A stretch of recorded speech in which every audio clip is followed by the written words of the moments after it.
Et si nous parlions de ce gros problème, ce tendon d'Achille, dira-t-on finalement, le Real Madrid vulnérable, la défense, les amis, son point faible en 2024-2025.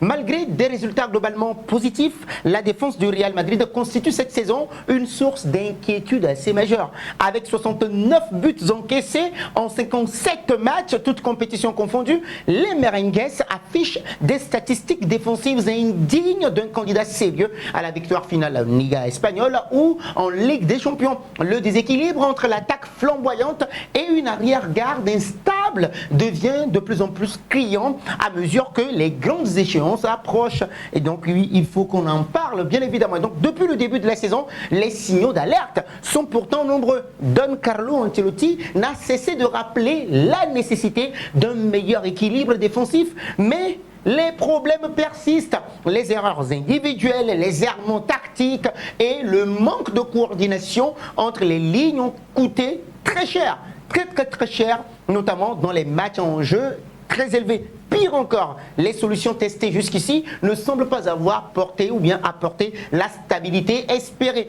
La récente défaite en Copa del Rey, on va dire en finale de la Copa del Rey face au FC Barcelone, 3 buts contre 2, a mis en lumière les lacunes structurelles de l'équipe madrilène. Si le but de Pedri est venu d'une belle combinaison, une belle action collective catalane, les deux suivants illustrent parfaitement les errements madrilènes. Sur l'égalisation par exemple, une transition mal géré permet à Ferran Torres de marquer en solitaire. Puis un ballon mal négocié par Luka Modric, associé à une absence totale de pressing de Brahim Diaz, offre le but de la victoire à Jules Koundé. Ces séquences illustrent un mal profond, un manque d'attention défensive et une fragilité dans la gestion des moments clés. Le quotidien Marca l'exprimait récemment avec justesse. Le besoin d'extrême attention dans le travail défensif est un facteur que Madrid n'a pas su équilibrer cette saison. Et il est difficile de leur donner tort. Oui, parce qu'alors que le Real Madrid affiche une moyenne d'1,21 but encaissé par match cette saison, la tendance est à la hausse par rapport aux standards habituels du club. À titre de comparaison, lors de la saison précédente, le Real Madrid avait encaissé 50 buts et gardé sa cage inviolée à 25 reprises. Cette saison, seuls 19 clean sheets ont été enregistrés. Et encore, souvent grâce à qui? À un seul homme, Thibaut Courtois, s'il vous plaît. Le gardien belge, souvent qualifié de sauveur du Real Madrid, réalise une saison exceptionnelle sur le plan individuel. Ses arrêts décisifs ont évité des naufrages plus marqués, mais il ne peut pas aussi tout masquer à lui seul. Le système défensif, que ce soit dans une ligne à 4 ou dans une défense à 3 centraux, ne donne pas de garantie. L'absence de régularité des défenseurs comme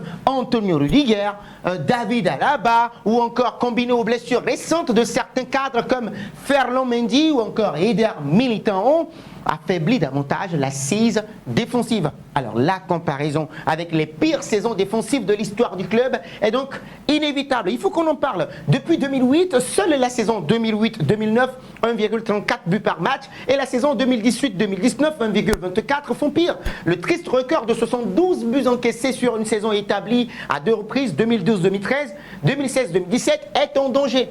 Et cette donnée est d'autant plus préoccupante que le Real vise un nouveau titre européen et peut-être une participation brillante à la Coupe du Monde des clubs en mai prochain. Dans les vestiaires, certains joueurs commencent maintenant à exprimer leur frustration. Antonio Rudiger, nous en avions parlé dans notre précédente vidéo, a récemment confié: je joue avec des douleurs depuis 7 mois, laissant entendre justement que la gestion physique et mentale n'est pas optimale. Une défense solide, c'est aussi une ligne en confiance, physiquement au point et tactiquement rodée. Rien de tout cela ne semble cocher aujourd'hui du côté de la Casablanca ou de Valdebebas. Pour un club de l'envergure du Real Madrid, chaque détail compte. Et s'il veut espérer soulever un nouveau trophée en mai prochain, le club merengue devra impérativement trouver des clés d'un renouveau défensif. Sans cela, même le génie offensif de ces joueurs-là, Jude Bellingham, Vinicius Junior ou Rodrigo Goes, ne suffira pas du tout à masquer les failles d'un château trop souvent bâti sur du sable. Qui porte la plus grande part de responsabilité dans les failles défensives du Real Madrid? Les joueurs Don Carlo Ancelotti ou le staff médical? Si t'aimes le Real Madrid, like et partage à ton pote merengue. Abonne-toi pour plus de perles sur la Casablanca.